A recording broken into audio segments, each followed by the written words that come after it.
We can handle most things in our life on our own, but not everything.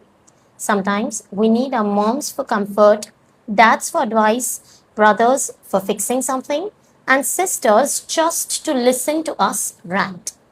In the same way, in relational algebra, each table holds its own complete set of data.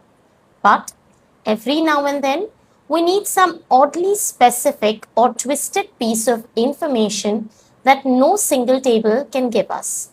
That's when we call for a little family reunion of tables. And that's exactly where the join operation steps in. Hello learners, welcome back to Constant Learners. If you're new to my channel, don't forget to subscribe and hit the bell notification.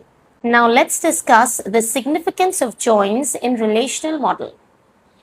First, data is stored in separate tables.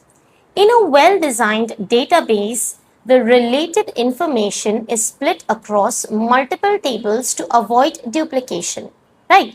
Example, employee table stores the employee details and department table stores the department details. But now, if I wanted to know which employee works in which department, then how could I do that without connecting the two tables? That's not possible, right? So we need to use the join operation to connect the two tables to fetch the required information. Next is data reconstruction or integration. Now joins reconstruct meaningful information, just like we discussed in the first point. It helps different tables work together like teammates by combining related data into one complete picture. For example, to find the names of employees who work in the Delhi department, we join the employee and the department table on department ID. So joins rebuild relationships among data that normalization had separated. Next one is avoiding data duplication. Instead of stuffing every detail into one giant table, we store related information separately. And we don't need to store the same data repeatedly. Just using one column as a key is enough to connect the two tables where the join operation comes into the picture, thus keeping the database neat, efficient, and free from messy repetition. Fourth point is data retrieval flexibility. Now joins give us control over how the data is combined, whether we want only the matching rows, that is inner join, or we want everything from one side, either left side or right side, where we use the left or right join. We can shape the results exactly how we need them. We've already discussed all the different types of joins in the previous videos. Don't forget to check them out. Next is supporting complex reporting. Now, whenever we need big picture insights, like total sales per branch or total students per department, joins make that possible by pulling and analyzing data from multiple sources in one go. Right? Next is performance enhancement.